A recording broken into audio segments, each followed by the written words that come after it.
आज की डेट में ज़्यादा विश्वास राक्षसों पे है। जो दानव है कलयुग का, ये भौतिक सुख बहुत ज़्यादा देता है। अभी तो कलयुग बहुत बच्चा है यार, खेल रहा है अभी तो। देवी देवताओं को मानेंगे झूठा, हाँ, और एंटिटीज को मानेंगे कि ये तो है। दुष्ट प्रवृत्ति के काम जो भी है सब करोगे, ये खुश होते हैं उससे, कलयुग को शक्ति मिलती है इससे। सुख शांति ही कलयुग का सबसे बड़ा धन है।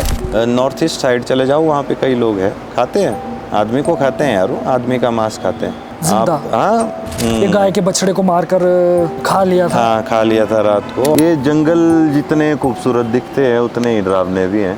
दोस्तों, स्वागत है आपका हमारे इस चैनल TLT क्लिप्स में, जिसमें आपको बहुत इंटरेस्टिंग टॉपिक्स देखने को मिलते हैं। आगे बढ़ने से पहले वीडियो को लाइक ज़रूर कर दें, और जो लोग नए हैं चैनल को ज़रूर सब्सक्राइब। हमारे बाप दादा परदादा अपने कितने शूरवीर थे जो पकड़ लेते थे। वो तो साथ में ही ले आते थे यार, राक्षसों के साथ, राक्षसों को ऐसे पकड़ के साथ में ले चलते थे वो आगे को, कि चल तू भी चल घर मेरे, तू भी चल घर, है ना, देखते हैं कोई बात नहीं, चल पड़े। देवी देवता पे विश्वास इतना जाता था कि वो राक्षसों से डरते ही नहीं थे।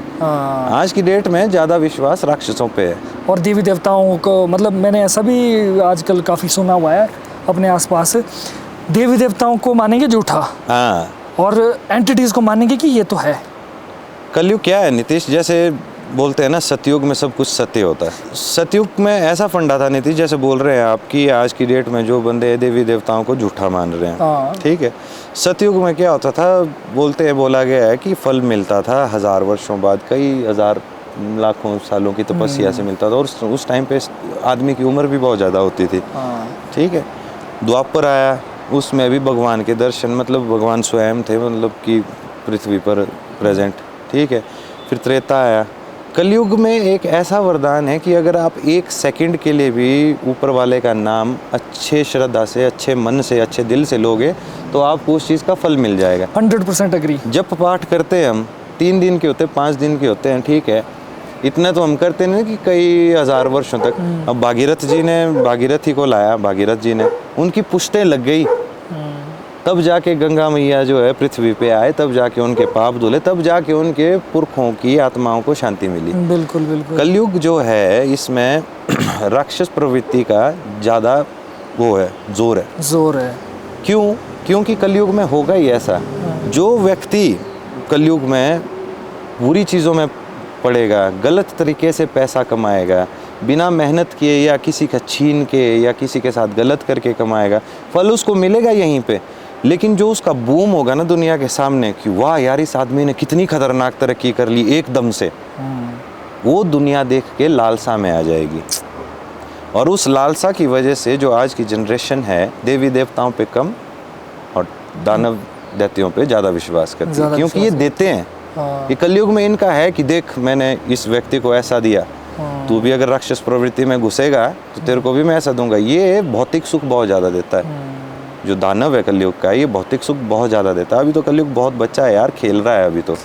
हमारे देवभूमि में तो पाप वगैरह होना तो बहुत रेयर बात होती है। कली करके भी काफ़ी वो बातें चली होती है ना कि कली अवतार लेगा, या कल की अवतार, 10वां अवतार है वो विष्णु जी का। ये देखो, ये तो एक काल चक्र है जो कि कई बार घट चुका है। हम कई बार ऐसे बैठ के बातें कर चुके होंगे, या किसी दूसरे यूनिवर्स में, मेटावर्स में हम लोग ऐसे अभी कैमरास लगा रहे होंगे या तैयारी कर रहे होंगे। कई हम पॉडकास्ट रिकॉर्ड करके बैठ चुके हैं, अभी प्रेजेंट में है। जो व्यूअर देख रहे हैं वो भी इससे पहले भी कितनी बार देख चुके होंगे सेम चीज़ें।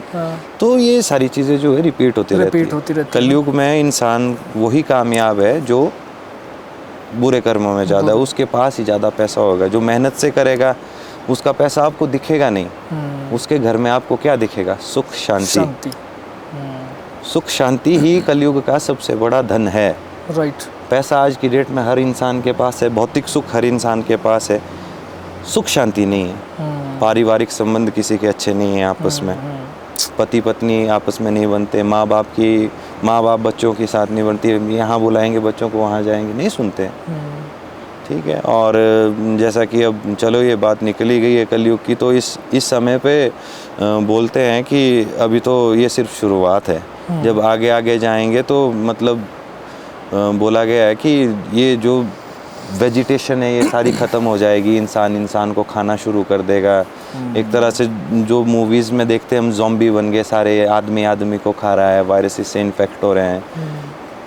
ये सारी चीज़ें आगे आएंगी और बहुत बुरा है। और कई कई जगह तो मैंने जैसे अपना हमारे डार्क वेब में काफ़ी चीज़ें ऐसी सुनने को और देखने को मिलती है कि अभी भी इंसान ऐसे है जो जिनको ना टेस्ट ही आता है इंसान का मांस खाने में। हाँ, बहुत लोग हैं। आप हमारे नॉर्थ ईस्ट साइड चले जाओ, वहाँ पे कई लोग हैं खाते हैं, आदमी को खाते हैं यार, वो आदमी का मांस खाते हैं। जिंदा। आप हाँ, वो बच्चों का मांस प्रेफर करते हैं, वो छोटे बच्चों का मांस प्रेफर करते हैं कि कोई मिल गया तो उनको छोटा बच्चा तो मार के खा जाएंगे। वो कई तो जगह ऐसे, खैर किसी जगह को ऐसे नाम लेके बदनाम नहीं कर सकते हम, बट इतना मैं ज़रूर बोलूँगा कि हमारे नॉलेज में इतनी चीज़ें हैं कि वहाँ पे जंगलों में बंदर ख़त्म हो गए हैं, पक्षी ख़त्म हो गए हैं, सारे जानवर ख़त्म हो गए हैं, क्योंकि वहाँ के लोगों ने उनको मार के खा लिया है। वहाँ पे कुछ भी नहीं है जंगलों में, वो सिर्फ ग्रीनरी है। वो एनवायरनमेंट का जो साइकिल रहता है ना, ग्रीन साइकिल, वो सारा एक जगह पे फ्लैट हो गया ना। घास खाने वाला कोई नहीं है, जीव जंतु को खाने वाला कोई नहीं, उनके हाथ में जो लगेगा वो खा जाएंगे। और अब कुछ नहीं बचा तो ऑब्वियस सी बात है, आदमी को ही खाएगा ना। तो धीरे धीरे ये शुरुआत हो रही है हमारी देवभूमि में, ये चीज़ें अब होने लग गई है थोड़ी थोड़ी।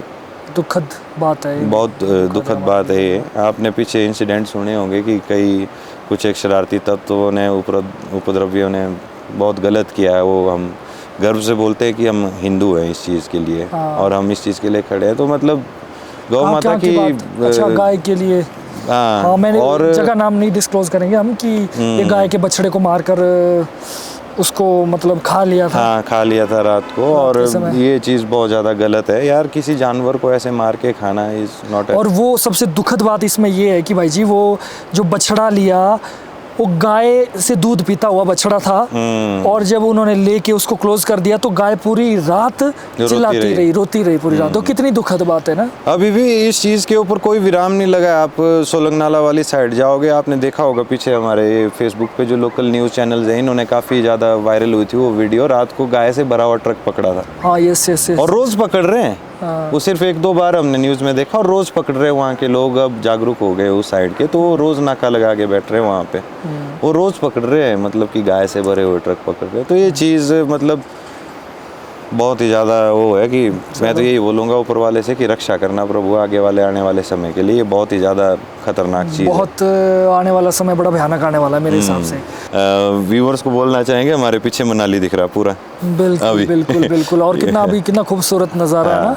तो ये देखो, ये जो पहाड़ी है ना भाई, इसकी शेप के बोलते हैं कि ये जो हमारा बिजली महादेव से लेकर इस तरफ की जो पहाड़ियाँ हैं, ये एक नाग की शेप की पहाड़ियाँ हैं ना, पूरा ऐसे सांप का इसमें महादेव जी उनके ऊपर विराजमान है ना, उनको गड़ा रखा उन्होंने वहाँ पे उस सांप को। सांप था पहले, फिर उसको गड़ा दिया तो ये फिर पहाड़ी का रूप बन गया। तो ऐसी हमारी बड़ी खूबसूरत, हमारे कुल्लू हिमाचल की हमारी बड़ी खूबसूरत पौराणिक कथाएं हैं। ये जंगल जितने खूबसूरत दिखते हैं उतने ही डरावने भी हैं, तो जंगलों में थोड़ा हिसाब से रहें। कई जगह क्या होता है ना नीतीश, की जंगलों में एंटिटीज़ वास करती हैं, जैसे हमारा वशिष्ठ में जोगनी वाटरफॉल है। तो इस पॉडकास्ट के थ्रू हम बताने भी चाहेंगे, कई शरारती तत्व आते हैं जोगनी वाटरफॉल वाली तरफ घूमने जाते हैं, और वहाँ पे हो हल्ला मचाते हैं बहुत ज़्यादा। तो उनको ये चीज़ नहीं पता है अभी तक कि अगर उस चीज़ की मार अगर उनको बजना स्टार्ट हो गई ना, तो बहुत बुरे हाल हो जाते हैं भाई, बहुत बुरे हाल हो जाते हैं बंदों के, बहुत बुरे हाल हो जाते हैं। वो माता जोगनी तो है भयंकर, वो तो अगर एक बार तड़ गई तो फिर तो हालत खराब हो जाती है। वो इतने सुच्चे देवी देवता है, उनके साथ इतना पंगा नहीं लेना चाहिए। आज की डेट में बोलते हैं ना कि मतलब हाँ भाई हम गए वहाँ पे, टूरिस्ट है, हम घूमने जाएंगे। तो यार घूमने जाओ, अच्छे से जाओ, कचरा फैला रहे हो वहाँ पे, दारू वगैरह पी रहे हो, उसके बाद हो हल्ला कर रहे हो। मेडिटेटिव स्टेट में वहाँ पे देवी देवता वास करते हैं। हमारा कुल्लू मनाली पूरा वैसे का वैसा ही है।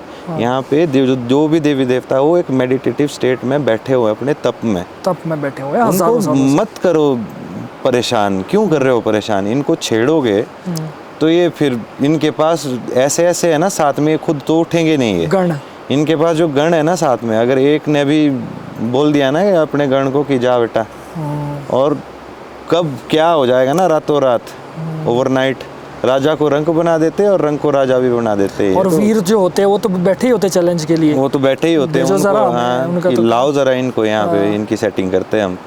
तो इनके साथ छेड़खानी जो नहीं ना ही करे तो बहुत अच्छा है। और अपना सबसे भयंकरों में से एक हमारा जो गणवीर है जिसको वंशिरा बोलते हैं, वंशीरा, है ना, तो ये तो भाई तभी बोलते हैं कि नदी नाले के किनारे जाएंगे, अगर वहाँ पे कोई एकदम से डर जाए या कोई जोर से चीखे वगैरह मारे, तभी तो बोलते हैं नदी नालों के किनारों में जाके चीखना नहीं। हमारे पुराने बुजुर्गों ने नदी नालों से दूर क्यों बनाए घर? वो बेवकूफ़ नहीं थे, उनको भी पता था नदी बहुत सुंदर है, उनके लिए भी नदी बहुत सुंदर है, वो भी नदी के पास जाके रहना चाहते थे।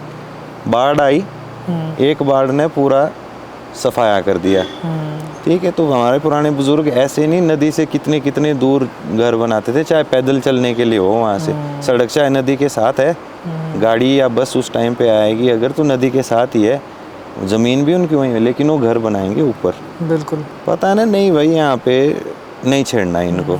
आज की डेट में वही कर रहे हैं। मैंने बोला ना आपको, कलयुग में जितना राक्षसों के साथ रहोगे उतना ज़्यादा बूम मिलेगा, और ये फिर झटके में ले भी जाते हैं। अगर इनको आप इनकी डिमांड नहीं दोगे, इनकी डिमांड क्या होती है? आप गलत काम करो, आप लोगों के साथ गलत करो, चोरी चकारी, दूसरों का पैसा खाना, कई चीज़ें, कई तरह के गलत उन संगतियों में पड़ना, दुष्प्रवृत्ति के काम जो भी है सब करोगे, ये खुश होते हैं उससे।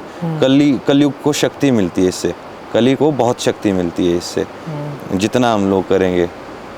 आज के हमारे कुल्लू के देवी देवता क्या बोलते हैं? अगर तुम एक मन एक ध्यान से मेरे साथ चलोगे तो मैं तुम्हारे साथ हमेशा हूँ, जो तुम बोलोगे वह मैं करके ही तुम्हारे को दूंगा, तुम्हारे को कोई ज़रूरत नहीं। हमारे साथ हमेशा होते हैं भाई, इनकी कभी ऐसी नहीं हुई कि मतलब, कई बार तो नीतीश ऐसा तक हुआ है, कई किस्से हमारे साथ कि मैंने सुनाए भी हैं आपको, कि मतलब ऐसा लगता था कि आज नहीं बचा भाई मैं, बट ऐसा चमत्कार हुए कई बार कि साली एक खरोच तक नहीं आई है शरीर में, किसी नॉर्मल इंसान के साथ ऐसा हो। देवी देवताओं के आशीर्वाद से। तो दोस्तों, अगर आपको आज की वीडियो अच्छी लगी, लाइक करें, कमेंट करें और अपने दोस्तों में ज़रूर शेयर करें और चैनल को ज़रूर सब्सक्राइब करें। तब तक के लिए देखते रहिए TLT क्लिप्स। जय शंकर।